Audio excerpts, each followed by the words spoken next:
자, 조명설계시 눈부심 현상을 억제하기 위한 대책. 눈부심이니까 풀어야죠. 유도전동기의 전압 특성을 설명해봐라. 전압이 낮을 때, 높을 때 유도전동기에서 어떤 현상이 생기는지 풀어야죠. 뭐가 생각이 나면 돼요? 뭐 전압의 제곱에 비례해서 출력이 형성이 된다.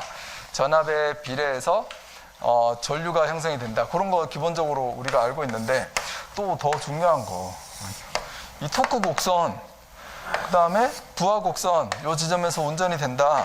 전압이 낮아지면 전압의 제곱에 비례해서 토크가 어떻게 된다? 전압이 낮아지면 토크도 낮아진다. 여기 동기 속도까지 똑같지만 이러한 토크 곡선이 그려지니까 실제로 구동되는 슬립이 달라지잖아요. 슬립이 1이고 여기 슬립이 0이고 슬립이 1로 간다는 것은 속도가 빨라져요? 느려져요? 속도가 늦어지죠. 자, 속도가 늦어지면 무슨 문제가 생겨요? 전동기에. 유도전동기가 막 돌고 있는데 여기 바깥에 3600rpm으로 또는 사극이면 1800rpm으로 회전자기가 막 있는데 안에 들어있는 회전자가 속도가 좀 느려요. 느리면은 이 회전자의 dt분의 d파이가 어떻게 돼요? 커지죠.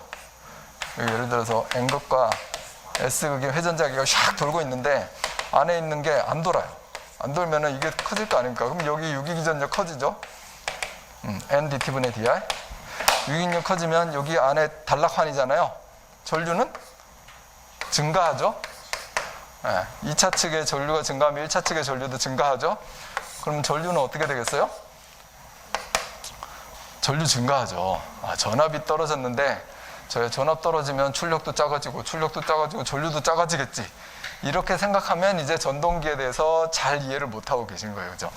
전동기는 이 부하가 항상 걸려있기 때문에 이 부하가 걸려있다라는 가정하에서 전압이 낮아지면 전류는 증가합니다. 왜냐하면 이 부하의 출력을 내가 내야 되기 때문에, 내기 위해서 막 애써서 돌아가야지 되는 녀석인데 얘가 천천히 돌아가면 더 많은 전류가 흘러 들어가게끔 돼 있어요. 그래서 얘를 정전력 부하라고 하는 거예요.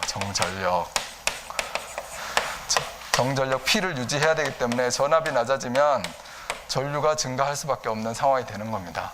그 전압이 낮아지면 토크가 작아지면 돌려야 되는데 토크가 작아졌으니까 속도는 좀 줄어들겠죠. 속도가 줄어든 만큼 여기 유기기전력이 커지고 유기기전력이 커져서 전류가 많이 흘러가요. 단락전류가 많이 흘러가요. 변압기하고 똑같이 놓고 보면 유도전동기는 2차 측에 어떻게 되어 있는 거예요? 단락돼 있잖아요. 유도전동기는. 그래서 이러한 현상이 생깁니다. 자, 뭐 그거를 기점으로 해가지고 내가 설명할 수 있으면 되죠. 다른 거는 뭐 표에 있는 거, 전압이 낮아지면 출력이 작아진다, 제곱에 비례해서 전류는 뭐 증가한다, 이런 것들을 다다닥 나열하시면 되는데, 하여튼 기본적으로 이런 걸 이해하고 있으면 상당히 내가 25점짜리로 만들 수 있게끔 작성을 할 수 있습니다. 자, 단면적 산정과 관련된 다음 사항을 한국전기설비 규정에 맞게 설명을 해라. 요거 IN, IB, IZ. IN 설계전류, IB가 설계전류, IN 차단기 전격전류, 그 다음에 IZ 이게 간선의 허용전류, 그죠? 그림이 딱 생각나시고, 그 다음에 여기 차단하는 I2 전류와 1.45배의 어떤 간선의 허용 전류가 만나는 거를 협조하는 거를 우리가 또 설명하면 되죠. 이것도 이 차단기에 차단 곡선을 그려가면서 설명을 하셔야 됩니다. 자, 배전 설비에서 플리커에 대한 다음 사항을 설명하시오. 플리커 발생 원인, 대책, 시공시 고려사항. 풀어야죠. 플리커도. 여기도 풀어야죠. 단독 접지하고 공통 접지.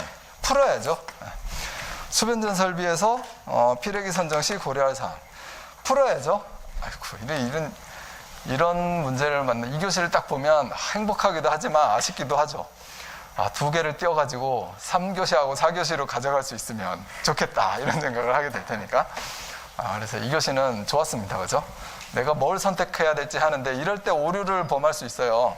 내가 진짜 잘 쓰는 거를 선택하겠다. 그거 맞는데 예를 들어서 제가 예전에 CT에 대해서 설명하시오. 그냥 문제가 CT에 대해서 설명하시었어요. 그래서 제가 잘할 수 있어요. 그 선정을 했어요. 하다 보니까 끝날 지점을 못 찾겠어요. 이거 도대체 어디까지 설명을 하다가 끝내야 되지? CT의 뭐 전격도 선정하고 CT 의 어떤 일반부가 흐를 때, 뭐 큰 전류가 흐를 때, CT 2차가 개방이 됐을 때, 그 CT의 전격이 뭐 좀만 씁니까? 뭐 전격 가전류 강도, 가전류 정수, 뭐 전격 부담, 뭐 이렇게 얘기하다 보니까 페이지가 막 쓰다 보니까 한 4페이지가 돼버렸어요. 시간은 40분이 가고 있어요.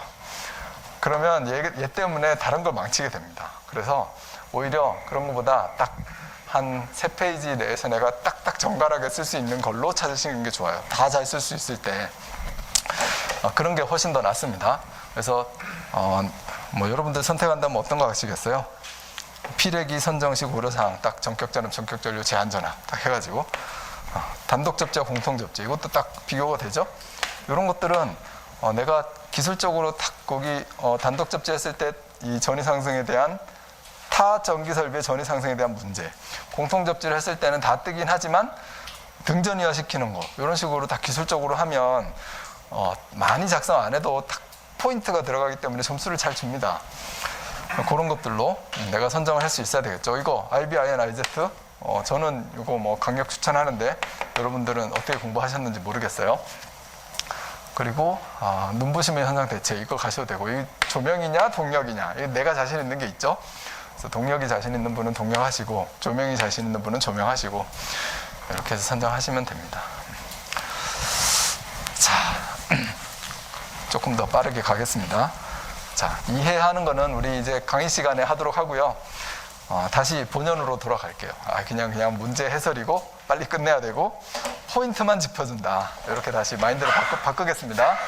자, 조명에서 눈부심 현상 억제하기 위한 대책. 자, 포인트가 뭡니까? 일단 눈부심이 왜 일어나느냐 얘가 포인트 아니에요. 눈부심 내 눈 그리신 다음에 이게 왜 일어나느냐, 이 광원이 문제인데 광원에서 나한테 과도한 광소 또는 과도한 광도, 광도나 광속이나 뭐 이게 방향으로 광속이 많이 가고 있으면 이 방향으로 광속이 많이 가고 있으면 강도가 큰 거 아닙니까?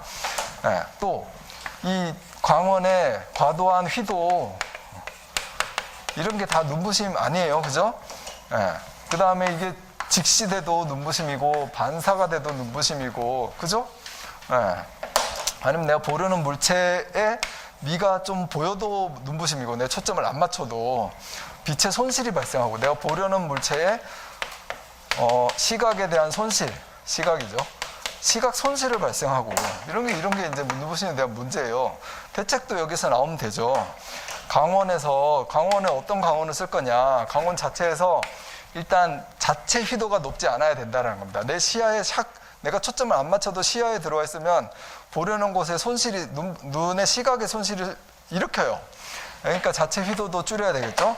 그 다음에 내 방향으로 바로 딱 들어오면 눈부심이 아주 심하죠. 이거 없애야 되겠죠.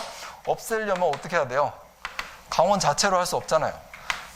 배광을 바꿔야 돼요. 배광을 좀 옆으로 너무 퍼지는 배광, 이런 배광 곡선 하지 말고 이렇게 아래쪽으로 좀 이렇게 나오는 이런 배광을 해서 옆으로는 좀 안 가게끔 해야 되지 않겠느냐. 걔는 뭐가 결정하는 겁니까? 등기구가 결정하는 거죠.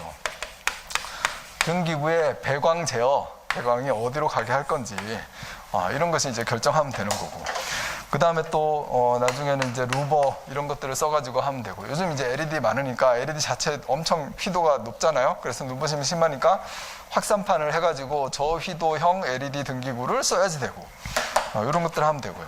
그 다음에 또 이 조명을 경제적으로 하기 위해서는 직접 조명을 했는데 눈부심 대책을 위해서는 어떤 조명을 하는 게 좋은 거예요? 간접 조명을 하면 좋은 거죠. 등기구가 램프가 보이지 않는 간접 조명. 그렇게 하면 조명 방식에 의한 어떤 방법, 이렇게 대책을 설명하면 되는 겁니다. 그래서 이 책에 있는 내용들은 그냥 갖다 따다 붙인 거고요. 적당하게 교재에 있는 걸 따다 붙인 거고, 이런 목차를 갖는 것 좋지만 내가 원하는 대로 작성을 하면 됩니다. 자, 여기에서는 목차가 따로 없잖아요. 눈부심 현상을 억제하기 위한 대책이라고 했는데 우리 2교시부터는 이제 그냥 개요 적어주고, 그럼 눈부심이란 뭐냐 이렇게 적어주고, 눈부심이 발생했을 때 무슨 문제가 있느냐 적어주고, 나중에 결론에서도 이런 눈부심에 대한 대책을 세워야 된다. 본론에서 광원에 대한 거, 등기구에 대한 거, 그 다음에 이게 조명기구의 배치에 대한 거, 조명 방식에 대한 거 이렇게 다 쓰셨지만 결론에서 다시 한번 눈부심을 적게 하기 위해서는 광원을 줄여야 되고 배광을 제어를 해서 직접 직시가 되지 않도록 해야지 되고 램프가 그 다음에 간접 조명을 하고 이런 것들을 적용해서 설계를 해야 된다. 이렇게 해서 결론 해주면 되잖아요.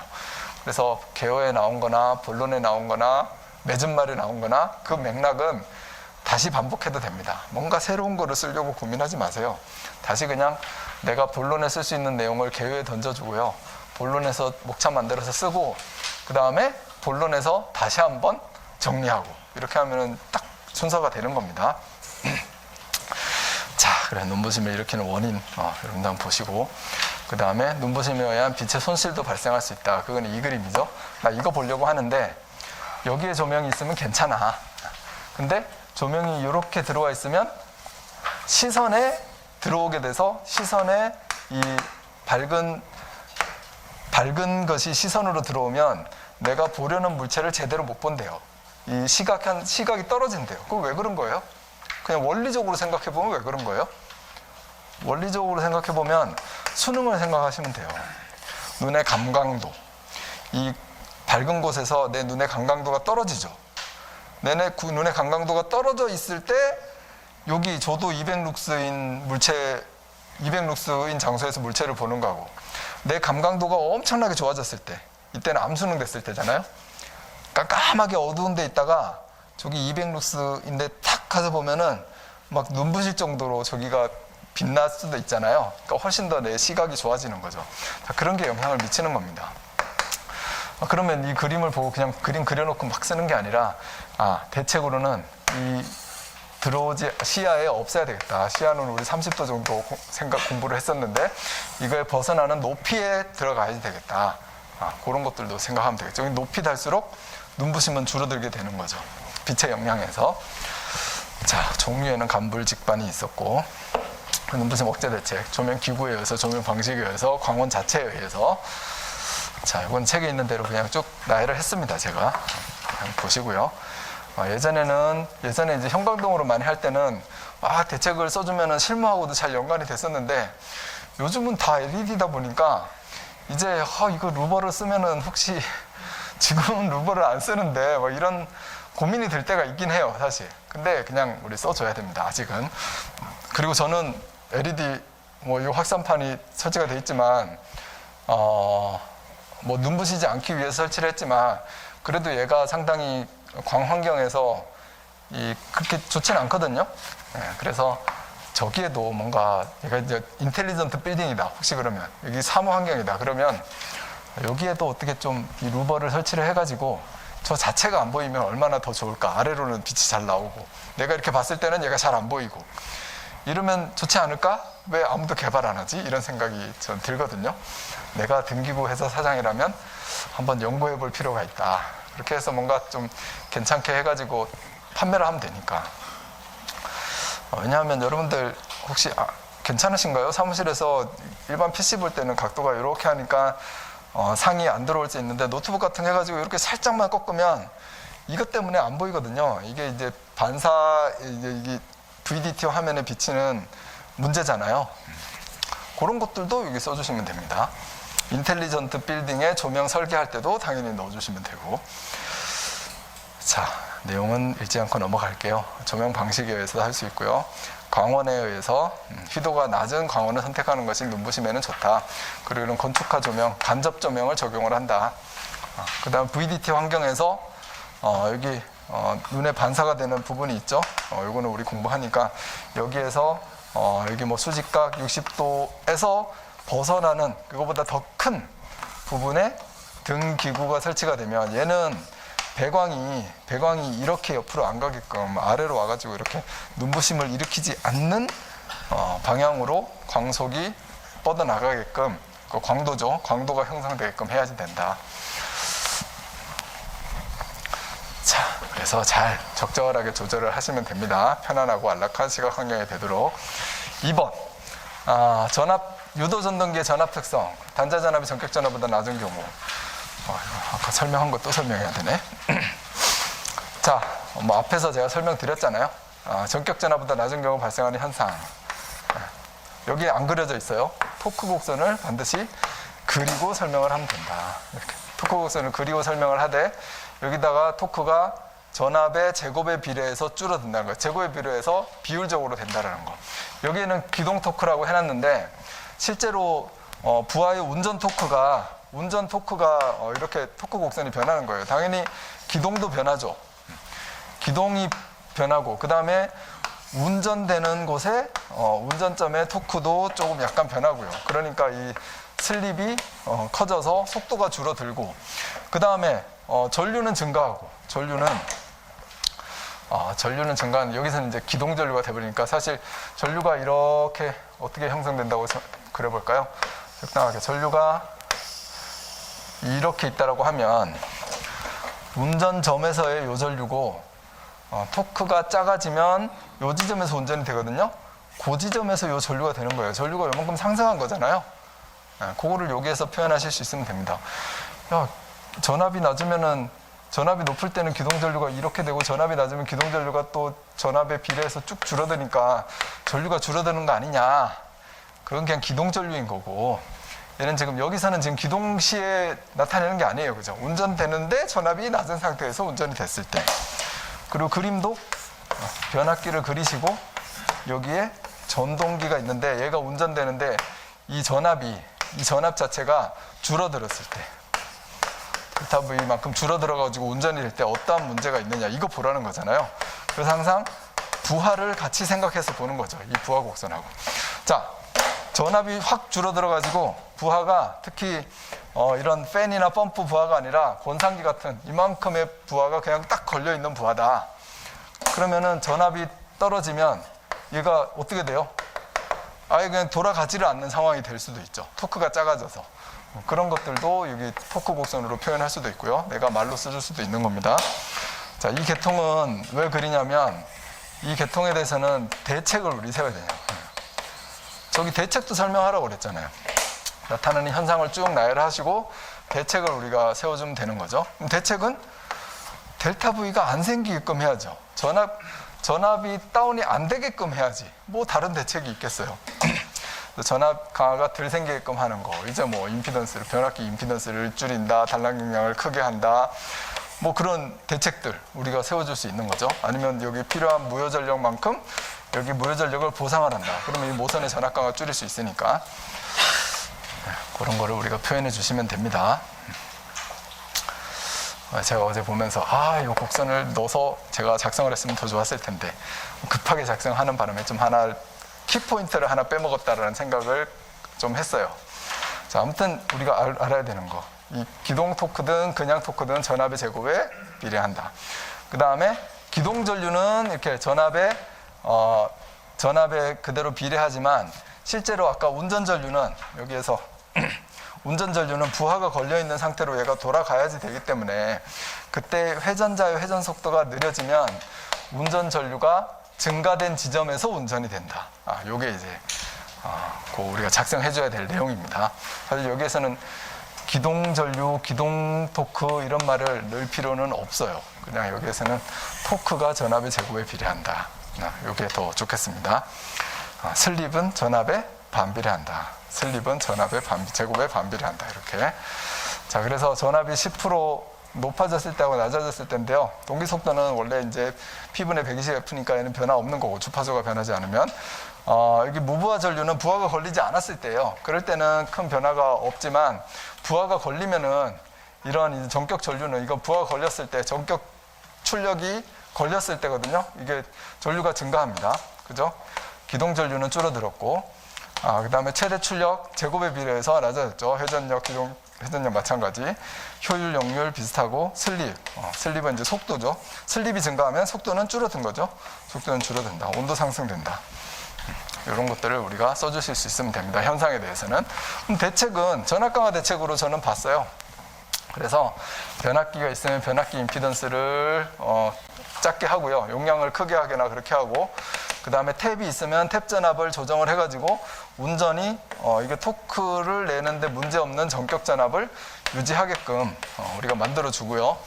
그 다음에 용률 보상용 콘덴서도 설치를 해가지고 전압이 다운되지 않게끔 하는 거고요. 모선의 1차 측에 여기에 케이블이 되어 있든지 부스덕트로 되어 있든지 임피던스를 낮추고요. 변압기의 임피던스도 작게, 모선의 임피던스도 작게. 반대로 얘기하면 모선의 굵기를 크게, 변압기 용량을 크게. 그죠? 전동기 측에서의 대책. 전동기로 가는 이 간선의 굵기를 굵게, 기본적으로. 그 다음에 전동기에 용률 보상용 콘덴서를 잘 설치를 하고. 이런 식으로 우리가 작성해주면 되지 않을까 생각이 됩니다. 자, 3번. 뭡니까? RBIN, IZ. 자, 여기에서는 키포인트가 일단 IB, IN, IZ 이 기본적인 노미널 커런트 룰을 아느냐 모르느냐. 그 다음에 I2라는 녀석은 차단기가 차단하는 그 전류는 IZ의 몇 배입니까? 1.45배입니까? 1.45배 이내에서 세팅이 돼야지 된다. 그래야지만 보호 협조가 된다. 요거를 이제 알아야 되는 게 키포인트고요. 자, 여기서 개요하고 매점말은 여러분들 한번 보시고, 이거 왜 같이 붙여놨냐면, 개요를 쓰면서 이런 말은 매점말에 쓰면 되지. 근데 뒤에 가면 또 제가 잊어먹잖아요. 그러니까 그냥 개요와 매점말이 그게 그거다라는 얘기도 좀 하고 싶고, 그래서 여기다 그냥 붙여놨어요. 근데 이렇게 그냥 붙여놓으면 또 여러분들 중에 처음 공부하시는 분들도 많고, 어떨 때는 전기 전공을 안 하신 분들도 많고, 그런 분들은 제가 이렇게 드리면 진짜 가서 이렇게 써요. 개요 다음에 매점말을 써버려요. 그래서 제가 그냥 놔뒀다가는 또 이런 문제가 생기겠구나. 그래서 매점말을 가장 마지막에 쓰는 겁니다.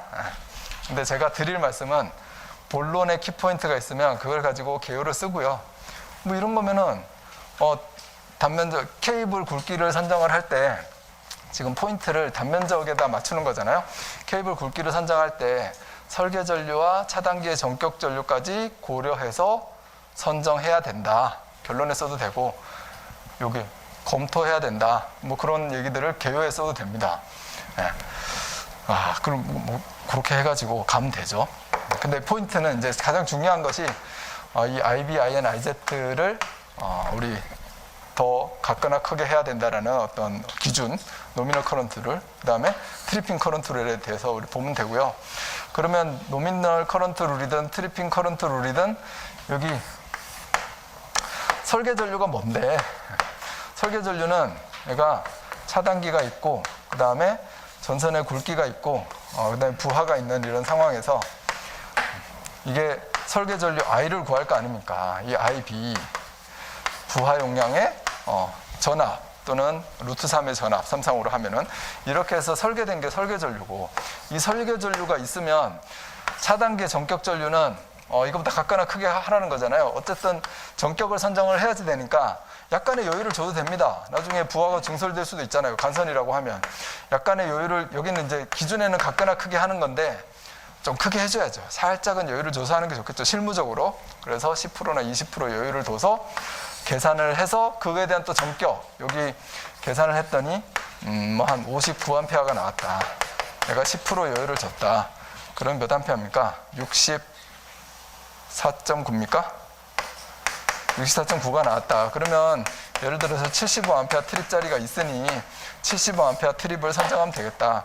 그러면 여기가 설계 전류는 59A, 이런 거 예를 들어서, 그 다음에 차단기 전격은 계산된 거에 여유에 내가 제조사 전격 75A 트립짜리를 선정을 한 거죠.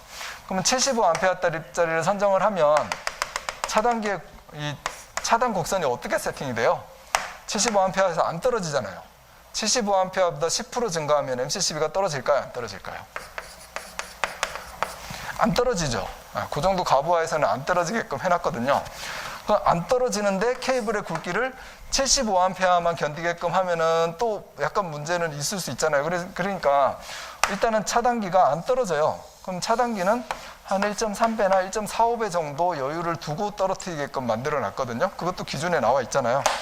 그럼 차단기에 이런 곡선이 생기고, 그 다음에 이 곡선이 생기면 여기서 이제 트립되는 전류, 이게 이제 한시보호 하는 거 아닙니까?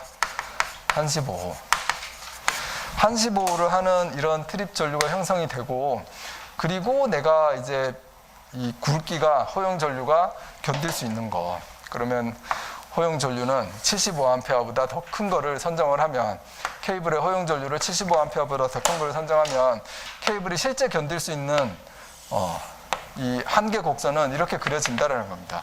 케이블이 견딜 수 있는 전류 시간 곡선, 이렇게 형성을 기본적으로 하라는 거죠. 얘가 요거의 관계가 케이블의 허용 전류의 1.45배 정도가 된 것이 여기 1.45배 정도가 된 것이 요 1시간 정도의 한도다라고 보는 겁니다. 케이블이 견딜 수 있는 것은 케이블 허용 전류에, 요거 케이블의 허용 전류는 24시간 동안 흘러도 되는 거죠. 그죠? 온도에 문제가 없는 거죠. 근데 1.45배 정도가 흐르면 1시간 정도까지는 괜찮다. 그 다음에 10배가 흐르면 5초 동안까지 괜찮고, 그거보다 조금 적게 흐르면 더 많이 괜찮다라는 거죠. 그러니까 1.45배 정도에서 1시간 이내에 차단기가 떨어지면 되는 겁니다.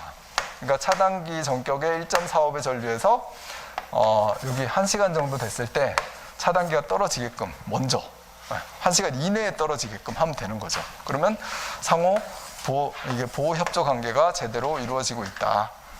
이런 얘기를 지금 하는 겁니다. 자, 그래서 여기서도 제가 작성하진 않았지만 이제 작성하지 않았다는 게 이걸로 표현을 이렇게 했는데, 그냥 표현한 게 아니라 이렇게 곡선이 정해지고 케이블의 허용 전류가 이렇게 적용이 되고, 설계 전류는 여기에 와 있다, 이런 거를 표현하자라는 거죠. 아니면 설계 전류 여기 있고 MCCB 전격 선정하고 곡선은 바깥으로 나와 있고 그거보다 더 크게 케이블이 있다. 그리고 흐름도에서는 케이블의 굵기 선정, 이거에 포커스를 맞췄는데 부하 전류보다 당연히 커야 되고요. 그 다음에 저기 뭡니까, 전압 강화도 고려하고, 그 다음에 단시간 단락 전류에서도 단시간 동안 견뎌야 되고, 차단기 차단되는 동안 면적은 K분의 루트 I 자승 T, 이런 걸 고려해야 되고, 기동 전류가 있으면 기동 전류와 기동 시간 넣고 고려해야 되고, 그죠? 그런 것들을 다 만족시켜서 결정을 하되, 마지막으로 뭐도 하나 더 해야 된다? 차단기의 전격보다도 더 크게끔 해줘야 된다. 요거를 우리가 플로우 차트로 그릴 수 있으면 훨씬 더 좋은 답안이 됩니다. 자, 그럼 이제 트리핑 커런트 룰까지 같이 쫙 묶어서 설명을 했습니다. 그런데 기본적으로 우리가 의미 없이 본다면 의미 없을 수도 있는데, 기본적으로 기준에 나와 있는 개념이니까 이런 것도 R2는 RZ의 4.5배보다 더 작아야 된다라는 개념에 대한 그림도 줬고요. 또 이렇게 여기에 차단기의 차단 곡선이 차단기의 차단 곡선이 이렇게 정해져야 된다. 예를 들어서 이렇게 정해져야 된다. 이런 것들도 표현을 해주시면 좋겠습니다. 자, 4번. 배전 설비에서 플리커에 대한 사항을 설명을 해라. 자, 플리커란 뭐냐? 플리커란 일단 이 조명 환경에서의 플리커는 이게 광속이 줄었다가 늘었다가 줄었다가 늘었다 하면서 시선에 안 좋은 불쾌감을 일으키는 게 플리커예요. 근데 그 원인은 뭡니까? 광속이 작았다가 늘어났다 하는 원인은 전압이 변화하니까, 그죠? 전압이 높았다가 낮았다가 높았다가 낮았다가 하니까. 그래서 전압 플리커도 플리커고, 이게 조명에 대한 플리커도 플리커입니다. 그 원인이 이 전압에 의해서 발생하니까, 물론 터널 조명에서의 플리커는 다르죠. 터널 조명의 플리커는 균제도가 일정하지 않은 곳에서 내가 촥 가니까 플리커가 생기는 거고, 즉 내가 이동을 하니까 시간에 따라서 변하는 거죠. 아니면 이 램프가 있는 곳에서 이게 휘도의 영향이 또 플리커가 생기는 거죠. 근데 여기서는 이제 전압에 대한 플리커입니다.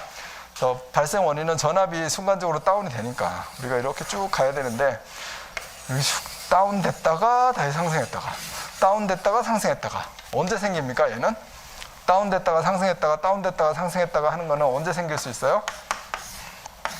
일단 대용량 전동기가 기동할 때 다운됐다가 올라갔다가 다운됐다가 올라갔다 할 수 있죠. 얘는 전압 강화, 전압 변동 이렇게 생기긴 하지만 플리커까지의 영향을 크게 미치진 않아요. 왜냐하면 플리커에 대해서 내가 아주 싫어하는 이 플리커는 가장 민감한 거는 10Hz. 그러니까 1초에 10번 깜빡깜빡깜빡깜빡깜빡 이렇게 하는 거, 요게 플리커로 상당히 기분 나쁘게 하는 거거든요. 불쾌감을 느끼게 하는 거거든요. 전동기 기동은 그렇지 않잖아요. 훅 기동하면은 전압이 뚝 떨어지긴 하지만 뭐 몇 분 뭐 한 번 기동하면 또 괜찮은 거고. 그래서 플리커를 일으키는 거는 뭐죠? 이 아크, 용접기, 아크로 이런 데서 이제 계통의 플리커를 엄청나게 발생을 시키는 거죠. 그 발생 원인, 그 다음에 장애 현상, 플리커가 발생하면 전압이 변동하는 거고, 전압이 변동했을 때 플리커밖에 없냐? 사실 전압이 많이 다운이 되면 컴퓨터 같은 것들은 오동작, 제어 시스템 오동작 이런 것들을 일으키게 되는 거죠. 그런 내용들을 적어주시고요. 그리고 장애 현상은 얘기를 했고, 그 다음에 대책은 뭐냐? 대책은 일단 다른 부하, 여기 조명도 있죠? 조명도 그리시고 이런 그림을 그리셔야 됩니다. 그리고 설명을 하는 게 가장 좋은 거예요. 그 다음 조명, 그 다음에 뭐 전동기 이런 거에 또 출력의 변동 생길 수 있는 거죠. 전압이 막 흔들리니까 다른 데 악영향을 미치는 겁니다. 악영향. 계전기, 뭐 이 계전기 이런 거에 악영향을 미치고요. 혹시 컴퓨터 부하 이런 게 있으면 컴퓨터 부하에는 에러를 또 일으키게 될 거고, 이런 것들이 다 영향을 미치는 겁니다. 자, 나 대책을 세울 거예요. 어떻게 대책을 세우면 됩니까? 아크로 이 용접기 이거를 왜 여기다 갖다 놨어요? 여기다 하지 말지. 그죠? 다른 데다가 너는 이런 악영향을 미치면 안 되니까 너는 너만 써. 그냥 여기 아크로 뭐 이렇게 용접기 부하는 별도로 한다. 대책되지 않을까요? 근데 기본적으로 전압 변동이 문제니까, 전압 변동은 전압이 강화가 돼서 순간적으로 빠르게 강화됐다가 안 됐다가 하는 녀석이지만 아무튼 강화가 되니까 문제잖아요. 전압 강화의 기본적인 것이 뭐 IR 코사인 세타, IX 사인 세타, 아까 전압 변동률 스몰 p 코사인 파이 플러스 스몰 q 사인 파이, 빨리 쓰니까 막 안 되네. 사인 파이 이런 것도 넣고, 아니면 kVA분의 퍼센트 RP 그 다음에 퍼센트 XQ 뭐 이런 거 수식 적어가지고 대책 나오면 되죠. 용량을 크게 한다. 변압기 용량 크게 해. 그 다음에 역률도 제어해. 역률, 이거 아크로 할 때 역률이 엄청 나빠지거든요. 역률이 나빠지니까 이 아크의 역률 저하되는 거를 여기에서부터 무효전력을 공급하니까 이게 다 다운이 되는 거예요. 무효전력 어디서 공급해요? 그냥 옆에서 바로 무효전력 공급해. SVC 써가지고 SVC로 순간적으로 공급해주면 전압이 별로 다운되지 않습니다. 그런 것들에 대한 대책이 있죠. 그 다음에 뭐 책에 나오는 여러 가지 뭐 전압 보상기 뭐 이런 것들, 그 다음에 중요 설비에는 컴퓨터 중요 설비 같은 데는 UPS를 설치해라. 이런 것들을 내가 생각나는 대로 쓰시면 되죠. 합리적으로. 자, 이건 전압 변동에 대한 기본적인 개념 넣어놨고요. 자, 이런 식들을 해서 전력 공급 측에서 분리를 해라. 리액턴스를 작게 해라. 전압 강화를 직접 보상을 하는 시스템을 둬라. 무효 전력을 내가 보상해 줄 수 있는 SVC를 달아라. 뭐 이런 것들이 대책이 되는 겁니다. 자, 이 뭐 그림이 책에 있는 그림 갖다 놨는데 뭐 탁 와닿진 않아요. 이렇게 하지 말고 오히려 계통을 완전히 분리해라. 그렇게 그리시면서 설명하면 되고요. 리액턴스 작게 하는 방법 중에 변압기 용량을 키우는 방법도 있지만 상권선 변압기 좋네요. 그죠?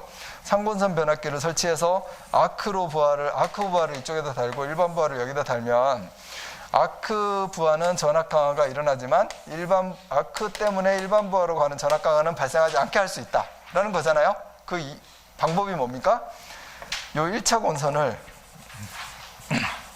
이렇게 Y 형태로 해가지고 여기 전압 변동이나 이런 거에 영향을 미치는데, 여기 1차 측의 임피던스를 X 프라이머리 이거를 줄일 수 있다는, 0이 되게끔도 할 수 있다. 변압기를 제작하면서. 이게 대한 수식이잖아요.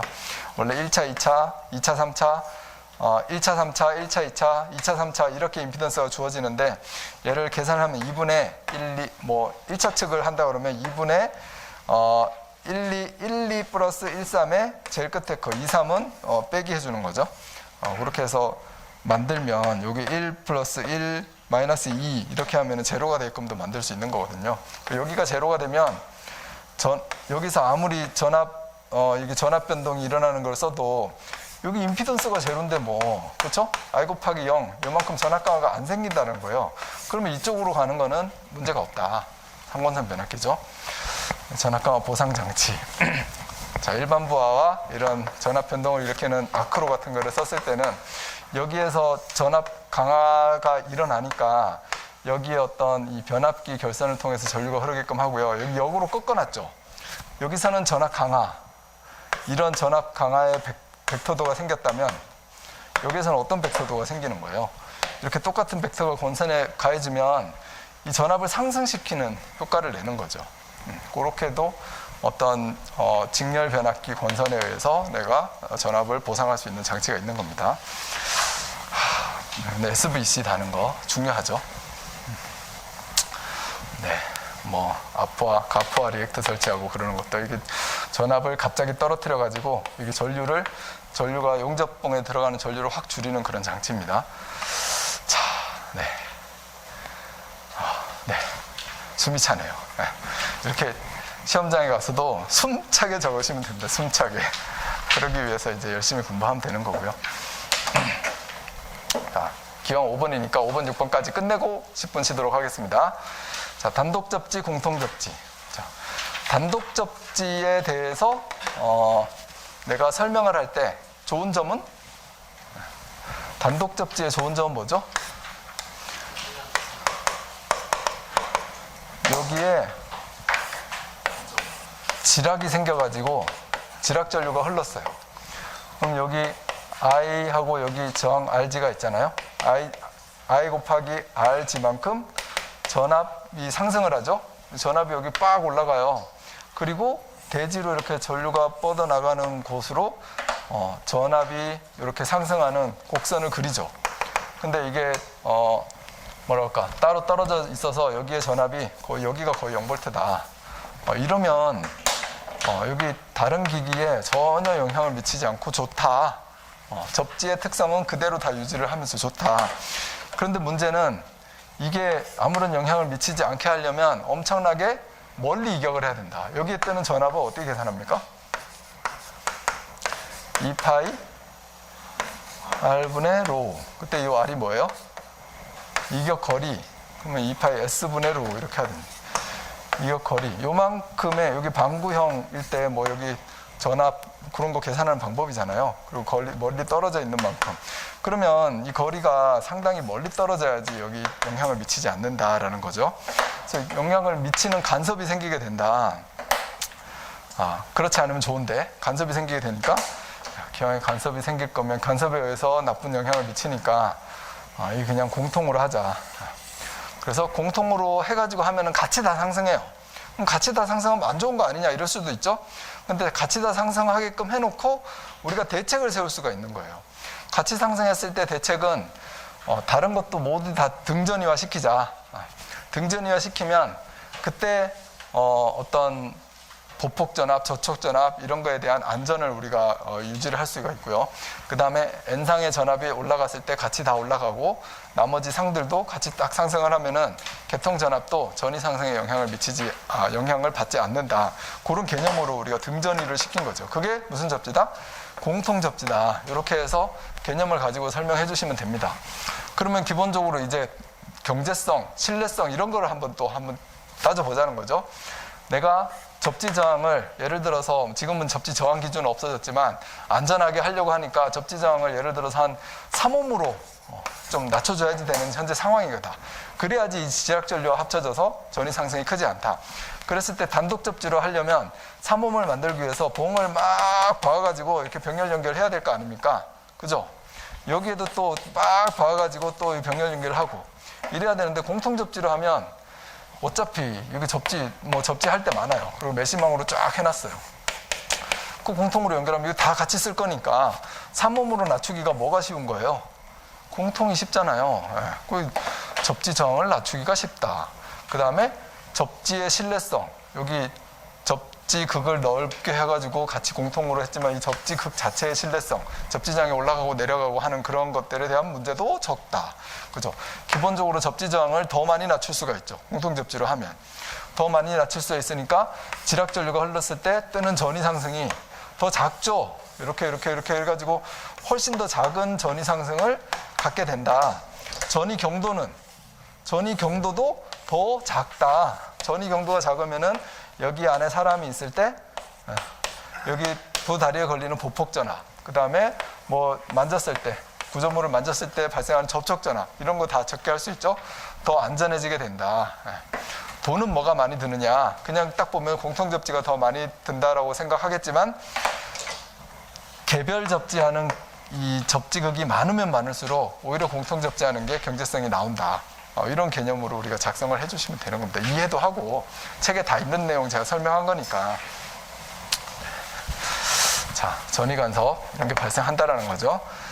그리고 전이 간섭을 안전한 전압 이내로 이격하기 위해서는 상당히 먼 거리가 필요하다는 거고, 반대로 거꾸로 얘기하면 가해지는 여기 전이 간섭을 일으키는 전압은 2파이 S분의 로 R다. 아까 빼먹었네요. 2파이 S 로 R. 전류도 있어야죠.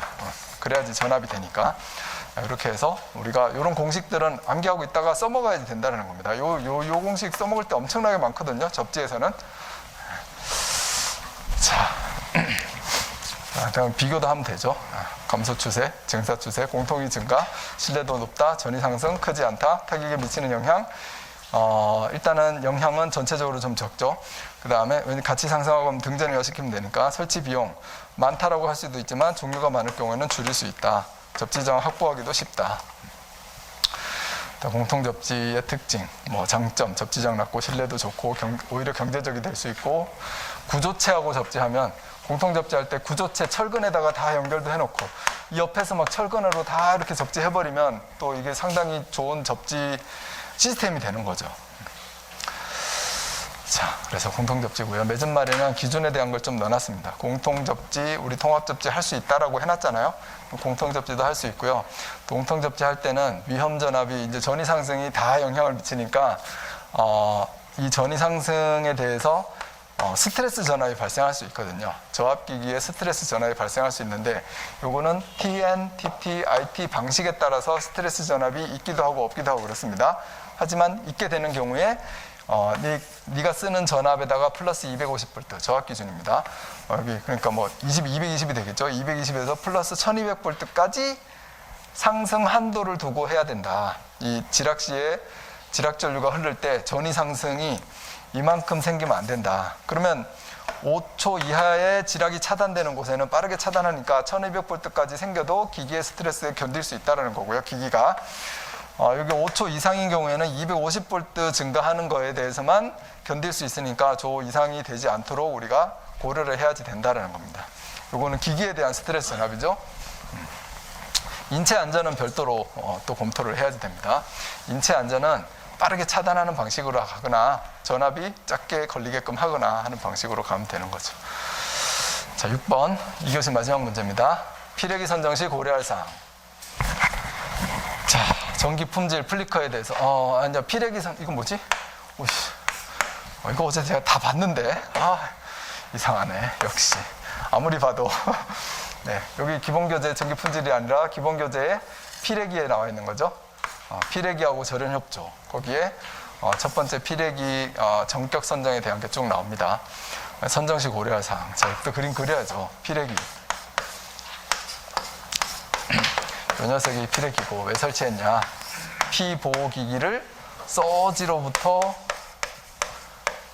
보호하기 위해서. 서지가 들어오면 이만큼의 제한 전압으로 내가 걸어주겠다. 근데 평상시에는 이런 상용주파 전압이 걸려 있는데 이 상용주파 전압에 상전압이 걸려 있잖아요. 이게 항상 이랬을 때 이쪽으로 전류가 흐르면 안 되죠. 평상시에. 그래서 평상시에는 전류가 흐르면 지락이니까 생기면 안 돼요. 그러면 이 전압은 어떨 때는 상용주파 전압이 높기도 하고 어떨 때는 낮기도 하다. 이 높게 되는 것 중에서 가장 대표적인 게 일선 지락 시 전이 상승이다. 다른 상의 전이 상승. 그죠? 이 전이 상승이 유효 접지에서는 1.38배, 비유효 접지에서는 루트 3배까지 상승할 수 있다. 그러니까 이만큼 상승할 때도 너는 방전을 하면 안 돼. 그러니까 너의 전격 전압은 어떻게 해야 돼요? 알파, 베타, VM 최고 전압보다 알파 계수, 이 접지 계수만큼을 더 곱해줘서 거기에 여유도 해주면 되고, 이거를 해줘야 돼. 이게 가장 중요한 요소인 거죠. 전격 전압. 그 다음에 공칭 방전 전류 아까 했죠. 이 서지 전압에 의한 전류가 얼마나 많냐 크냐, 네가 이걸 얼마나 잘 견디느냐. 이 방전 시에 방전 전류에 의해서 열에 의해서 폭발하지 않고 잘 방전시킬 수 있는 능력이 있는 피렉이냐, 케이블로 보면 굵으냐 안 굵으냐 이 얘기하는 거 아닙니까? 그러니까 이거를 이제 2.5카, 5카, 10카가 있는데 공칭 방전 전류에 대해서 이게 내격이 많이 오거나 내격이 긴 시간 동안 오거나 이거는 내격이라는 건 내가 정하는 게 아니잖아요. 자연 현상이니까 자연 현상이 이렇게 많이 발생하는 곳은 카수 견뎌야 되니까 올려 10카로. 그렇지 않고 잘 떨어지지도 않고 맞지도 않아. 도심지에 딱 건축물이 쫙 있는데 배전선로도 다 지중으로 돼 있어요. 낙뢰가 어디로 떨어져서 올 거예요? 별로 안 올 거 아닙니까? 그죠? 1호사에서 떨어지는 거 1호사에서 다 제거하고 남는 것만 들어올 거 아닙니까? 그런 배전선로 이런 데는 2.5카만 해도 돼. 이렇게 해서 지역에 따라서 기준해 놓은 게 있는 거죠. 그 다음 이 제한전압. 제한전압은 피레기의 제한전압은 피레기의 성능이에요. 그죠? 피레기가 얼만큼 이 서지가 들어왔을 때 이만큼 잘라낼 거냐 이만큼 잘라낼 거냐 피레기의 성능 아닙니까? 근데 좋은 거 하면 당연히 좋겠죠. 근데 피레기가 비싸질 거고 그 다음에 너무 낮은 거를 하려고 하니까 상윤주파에서 방전돼 버리면 피레기 타버리고 그래서 적정하게 해야 되는데 기본적으로 기기의 빌값보다는 더 빌값을 고려해서 이거 20% 여유를 둬서 더 낮춰야 되는 거 아니냐라는 거죠. 그럼 이 제한전압에 대한 식 어떻게 됩니까? 제한전압을 V 필요할까? 네. Z2 플러스 Z1분의 2Z2 Z1의 입사파 VI 빼기 2Z2 네. 입사파 그 다음에 빼기 Z2 플러스 Z1분의 Z2 마이너스 Z1의 여기 전류 방전전류 이게 방전전류. 그래서 얘는 피레기의 성능인데 입사파의 어떤 크기나 파도 준도에 따라서 여기 잘라내는 전압, 제한전압이라는 형성이 되고 방전 전류에 의해서 또 제한전압이 낮아질 수가 있는 거예요. 이 방전 전류를 낮추려면 내가 할 수 있는 방법은 뭐다? 접지 저항을 낮춰야 된다. 얘를 가능한 낮춰야 된다. 상대적으로 접지 저항이 높으면 높을수록 내가 제한전압, 피레기 성능은 이만큼인데 제한전압은 자꾸 올라갈 거다. 이 비례 20% 이상으로 근접할 수가 있다는 거죠. 비례 20% 이내에서 잘라내면 기기의 절연 성능에 아무 문제가 없다. 근데 20%를 그러니까 비례 80%를 넘어가려고 하는 순간 여기는 데미지를 입게 된다는 거죠. 그래서 이 전류가 중요한 거고요. 방전 전류도 제한전압이 그래 중요한 거고 또 제한전압이 여기에서 아무리 땅 잘라냈다고 해도 지금 비유적으로 크게 그렸죠. 사실 서지는 아주 짧은 시간 오는 건데 잘라냈다고 해도 시간적으로 이 거리 S가 커지면 더 증가한다. 이게 제한전압보다 더 증가하는데 얼만큼 증가합니까? 속도 V, 이게 서지파의 속도 V, 그 다음에 이 파도 준도 거리 S, 여기 피보 기기하고의 떨어진 거리 S에 따라서 또 증가한다. 그거 고려해야 된다. 피레기 선전. 얘가 피레기에서 가장 핵심이에요. 어떻게 보면 핵심 4가지? 네. 전격 전압, 전격 전류, 공칭 방전 전류, 그 다음에 제한 전압 플러스 피보 기기하고 떨어진 거리. 이렇게 해서 그 핵심에 대해서는 적어주면 되죠. 적어줄 거 많지만. 이렇게 넘어가겠습니다. 선전식 고려사항. 그럼 뭘 어떻게 고려할 건데? 전격 전압은 전위 상승을 고려해서 해야 되고, 제한 전압은 비일값을 고려해서 선정해야지 되고, 그 다음 제한 전압을 낮추기 위해서는 접지 저항을 줄여야 되고, 피레기의 성능을 좋게 해야지 되고, 그 다음에 가까이 붙여야 되고, 피보 기기에다가 이렇게 설명하시면 됩니다. 여기 다 뒤에 나와 있는 내용입니다. 이게 보호레벨, 공칭 방전 전류, 그 다음에 최대 유효 결의. 이거는 뭐 결론으로 작성해도 좋다. 이렇게 전격이 있는데 피보 기기에 가까이 붙여놔야 된다. 이건 맺은 말 해가지고 써도 된다라는 겁니다. 네, 이렇게 해서 우리 2교시까지 한번 살펴봤습니다.